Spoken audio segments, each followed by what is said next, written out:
we're gonna bring Andy in. Okay. I want to start a little bit of a new segment to the podcast. We're gonna try to integrate this and bring him in maybe a little bit more. But Andy, I love him to the fullest. Yeah, that's my guy. Great guy, and someone I wouldn't hesitate if he called me tomorrow and said, "Yo, I got something. Let me get on the podcast." I had no hesitation at all when it comes to. I thought you were about Andy. to say if he called you and say I got to kill somebody. No. I'm about to say, dang, you wildin'. No, every show we talk about killing somebody. Shout out to OJ. What's good, y'all? I don't know if I'm supposed to come in yet. What up? No, you good. I bet. I thought, when he said Andy, I'm thinking Andy Ruiz, our guy Andy.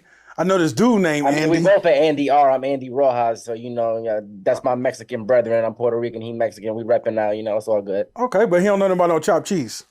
Yeah, he don't know. I mean, he might. I mean, he look like I'm not even gonna say. All right, Andy, you gonna get us some shit. Okay. Knock out Joshua. I was there at MSG. You can ask Chris Glover, who works for ProBox. I was sitting right with him, and I told everybody that Andy Ruiz would knock out Anthony Joshua. That's one of the fights I called. And Me too. I'm taking my biggest bet.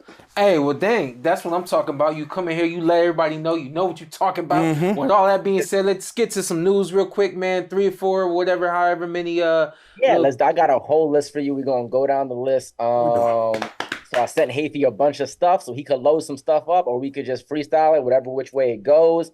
I don't know what you've seen yet, but Gervonta Davis and Conor Benn are having a Twitter beef.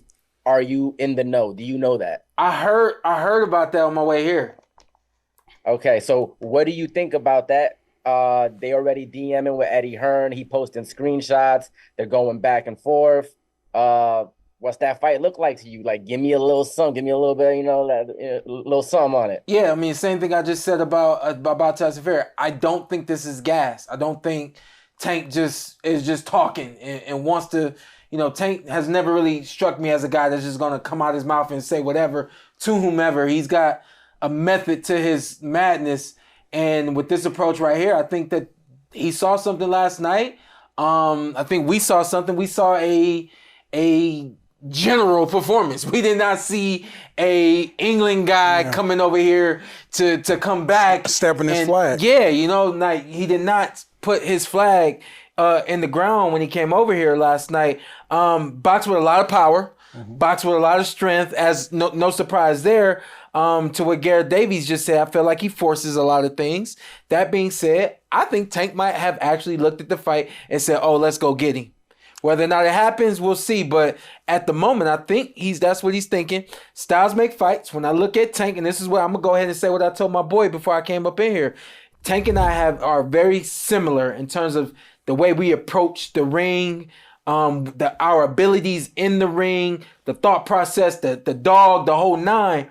And so when I look at it, I say Styles make fights, what is he seeing? He's seeing he can use his feet and he can use that to set up his power. You can call my dad right now and ask him what was the game plan going into every fight. Use your speed to set up the power. That's what I think Tank would try to do in that fight. Okay. Me personally, I don't think he entertains the fight. Okay. I think this is just talking. Just talking. That's easy work. Just talking. Easy work. I just think Tank, he needs Tank. Tank doesn't need him.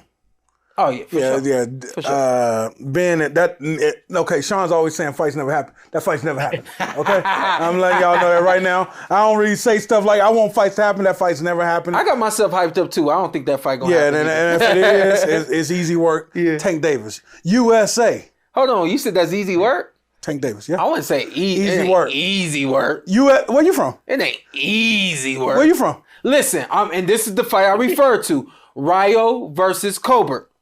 Okay. Ryo Ryo's not faster than Colbert. Ryo, of course, is stronger than Colbert, got power, but Ryo ain't got the feet that Colbert got. That's the one thing he got. And the list goes on. He ain't not as fast as Colbert. He ain't as quick as yeah, Colbert. I'm saying he always has that power. Oh yeah. Yeah. But he's just simply too big. And what did I say the first fight? I said all he got to do is go at him. He go at him, he going to get him out of there, game over. He didn't do that in the first fight. In the second fight, he went right at him. He went right at Colbert, and he knocked him out. It is what it is. Some guys are you get to a point where that's your ceiling, and this dude is just too big. For who?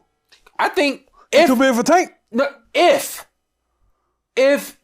Conor Benn is able to just conquer Tank Davis, I personally think it's simply because he's just big. He's just a big man, and Tank is not big enough. A big man that's gonna take a dirt nap.